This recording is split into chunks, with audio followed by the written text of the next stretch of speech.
मेरे भाई सम्राट चौधरी मुख्यमंत्री बने हैं, ये आपके लिए खबर है, जनसुराज के लिए। और कम से कम हमने, प्रशांत किशोर ने महीनों पहले ये कह दिया था कि चुनाव के परिणाम कुछ भी हों, नीतीश जी मुख्यमंत्री नहीं रहेंगे, क्योंकि ये दिख रहा था कि भाजपा वाले सिर्फ नीतीश जी को मुखौटा के तौर पर इस्तेमाल कर रहे हैं। इसके लिए कोई आपको बहुत राजनीतिक ज्ञानी बनने की जरूरत नहीं है।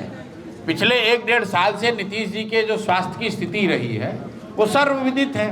वो तो सिर्फ चुनाव में लोगों को भ्रम डालने के लिए भाजपा वालों ने उनको सामने रखा, और मोर और लेस से पहले से तय था कि 6 महीने में उनको हटाएंगे।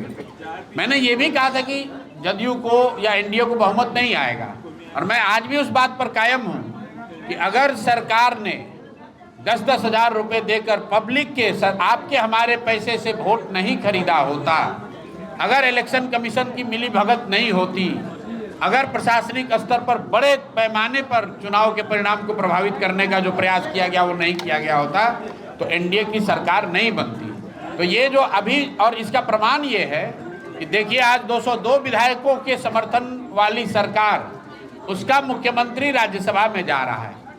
अगर सिर्फ ये लोकप्रियता के आधार पर 202 विधायक जीते होते तो कभी भी नीतीश कुमार या उस 202 के विधायक दल के नेता को राज्यसभा नहीं जाना पड़ता।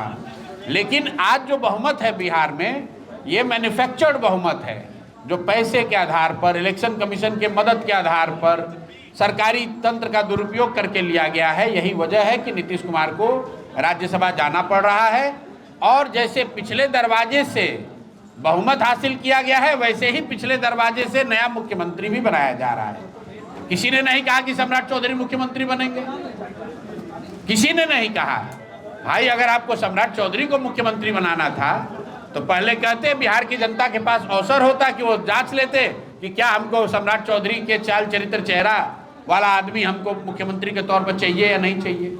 अब रह गई बात, आपने कहा कि सम्राट चौधरी पर जो टीका टिप्पणी पहले हमने की है, बिल्कुल उस बात पर कायम है। आप बताइए कि ज्ञान की भूमि रही बिहार, चाणक्य और आर्यभट्ट की जमीन, जहां नालंदा और विक्रमशिला जिसकी पहचान है, वहां पर एक ऐसा व्यक्ति मुख्यमंत्री बना है जो पढ़ाई किया है कि नहीं किया है यही नहीं पता है।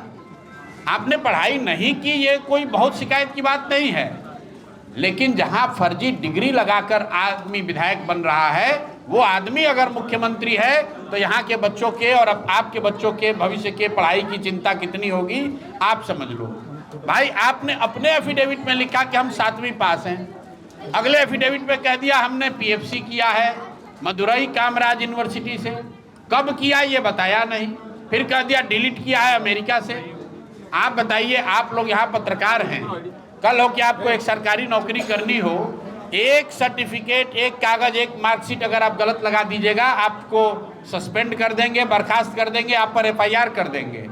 और इस राज्य का मुखिया ऐसा आदमी बना है जिसके बारे में ये पता ही नहीं है कि इस आदमी का जन्म कब हुआ है, कि भाई साहब 1981 में पैदा हुए हैं या 1968 में पैदा हुए। क्योंकि एक बार उन्होंने कोर्ट में कहा कि हम 1 मई 1981 को पैदा हुए हैं, इसलिए हमको हत्या के मामले से बरी कर दिया जाए। और आज वो कह रहे हैं कि हम 1968 में पैदा हुए थे, इसलिए हमको मुख्यमंत्री बनाया रखा जाए।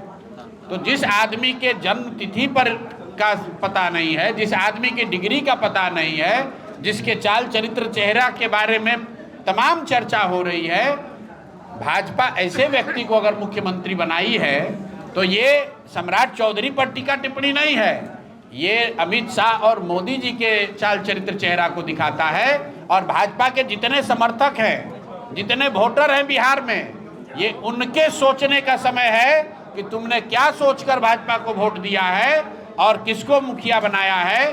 और अगर इस चाल चरित्र के चेहरा के आदमी को मुख्यमंत्री के तौर पर देखना पड़ रहा है तो कहीं ना कहीं भाजपा को वोट देने वाले सारे वोटर समर्थक भी, उनको भी अपनी जिम्मेवारी लेनी पड़ेगी।